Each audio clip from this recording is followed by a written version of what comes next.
Price the Lord. ദൈവത്തിന് മഹത്വം. വെളിപ്പാട് പുസ്തകം 19-ാം അധ്യായം.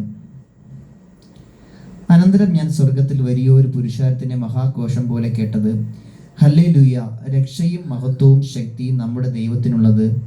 യെശയ്യാവർത്തി കൊണ്ട് ഭൂമിയെ വഷളാക്കിയ മഹാവേശ്യയ്ക്ക് അവൻ ശിക്ഷ വിധിച്ചു. തൻ്റെ ദാസന്മാരുടെ രക്തം അവളുടെ കയ്യിൽ നിന്നും ചോദിച്ച് പ്രതികാരം ചെയ്തുകൊണ്ട് അവൻ്റെ ന്യായവിധികൾ സത്യവും നീതിയുമുള്ളവ. അവർ പിന്നെയും ഹല്ലേലൂയ, അവളുടെ പുക എന്നേക്കും പൊങ്ങുന്നു എന്ന് പറഞ്ഞു. 24 മൂപ്പന്മാരും 4 ജീവികളും ആമേൻ ഹല്ലേലൂയ എന്ന് പറഞ്ഞ് സിംഹാസനത്തിരിക്കുന്ന ദൈവത്തെ വീണ് നമസ്കരിച്ചു.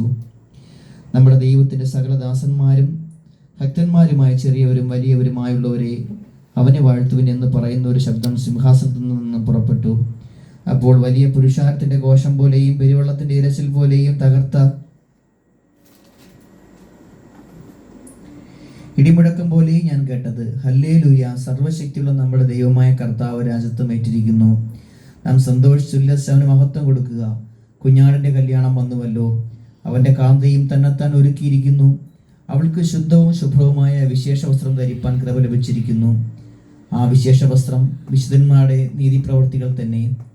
പിന്നെ അവൻ എന്നോട്, കുഞ്ഞാടിൻ്റെ കല്യാണ സദ്യയ്ക്ക് ക്ഷണിക്കപ്പെട്ടവർ ഭാഗ്യവാന്മാർ എന്ന് എഴുതുക എന്ന് പറഞ്ഞു. ഇത് ദൈവത്തിൻ്റെ സത്യവചനം എന്ന് എന്നോട് പറഞ്ഞു. ഞാൻ അവനെ നമസ്കരിക്കേണ്ടതിന് അവൻ്റെ കാൽക്കൽ വീണു. അപ്പോൾ അവൻ എന്നോട്, അതരുത്, ഞാൻ നിനക്കും യേശുവിൻ്റെ സാക്ഷ്യമുള്ള നിന്റെ സഹോദരന്മാർക്കും സഹഭൃത്യനത്രേ. ദൈവത്തെ നമസ്കരിക്കുക, യേശുവിൻ്റെ സാക്ഷ്യമോ പ്രവചനത്തിൻ്റെ ആത്മാവ് തന്നെ എന്ന് പറഞ്ഞു. അനന്തരം സ്വർഗം തുറന്നിരിക്കുന്നത് ഞാൻ കണ്ടു. ഒരു വെള്ളക്കുതിര പ്രത്യക്ഷമായി. അതിന്മേൽ ഇരിക്കുന്നവന് വിശ്വസ്തനും സത്യവാനും എന്ന് പേർ. അവൻ നീതിയോടെ വിധിക്കുകയും പോരാടുകയും ചെയ്യുന്നു. അവൻ്റെ കണ്ണ് അഗ്നിജ്വാല, തലയിൽ അനേകം രാജമുടികൾ എഴുതിയിട്ടുള്ള ഒരു നാമവും അവനുണ്ട്. അത് അവനല്ലാതെ ആർക്കും അറിഞ്ഞുകൂടാ. അവൻ രക്തം തളിച്ച ഉടുപ്പ് ധരിച്ചിരിക്കുന്നു. അവന് ദൈവവചനം എന്ന് പേർ പറയുന്നു. സ്വർഗത്തിലെ സൈന്യം നിർമ്മലവും ശുഭ്രവുമായ വിശേഷവസ്ത്രം ധരിച്ച് വെള്ളക്കുതിരപ്പുറത്ത് കയറി അവനെ അനുഗമിച്ചു. ജാതികളെ വെട്ടുവാൻ അവൻ്റെ വായിൽ നിന്നും മുറിച്ചുള്ള വാൾ പുറപ്പെടുന്നു.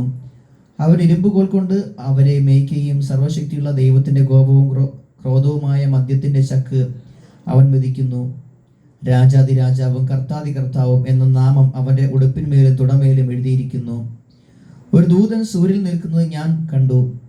അവൻ ആകാശമധ്യേ പറക്കുന്ന സകല പക്ഷികളുടെയും രാജാക്കന്മാരുടെയും മാംസവും സഹസ്രാധിപരുടെ മാംസവും വീരന്മാരുടെ മാംസവും കുതിരകളുടെയും കുതിരപ്പുറത്തിരിക്കുന്നവരുടെയും മാംസവും സ്വതന്ത്രരും ദാസന്മാരും ചെറിയവരും വലിയവരുമായ എല്ലാവരുടെയും മാംസവും തിന്മാൻ മഹാദൈവത്തിൻ്റെ അത്താഴത്തിന് വന്നുകൂടുവിൻ എന്ന് ഉറക്കെ വിളിച്ചു പറഞ്ഞു.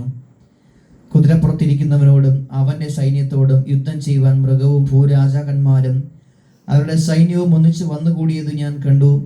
മൃഗത്തെയും അതിൻ്റെ മുമ്പാകെ താൻ ചെയ്ത അടയാളങ്ങളാൽ മനുഷ്യരെ ചതിച്ച് മൃഗത്തിൻ്റെ മുദ്ര ഏൽപ്പിക്കുകയും അതിൻ്റെ പ്രതിമയെ നമസ്കരിക്കുകയും ചെയ്ത കള്ളപ്രവാചകനെയും പിടിച്ചുകെട്ടി ഇരുവരെയും ഗന്ധകദീപകയിൽ ജീവനോടെ തള്ളിക്കളഞ്ഞു. ശേഷവരെ കുതിരപ്പുറത്തിരിക്കുന്നവൻ്റെ വായിൽ നിന്ന് പുറപ്പെടുന്ന വാൾ കൊണ്ട് കൊന്നു. അവരുടെ മാംസം തിന്നു സകല പക്ഷികൾക്കും തൃപ്തി വന്നു. ആമേൻ.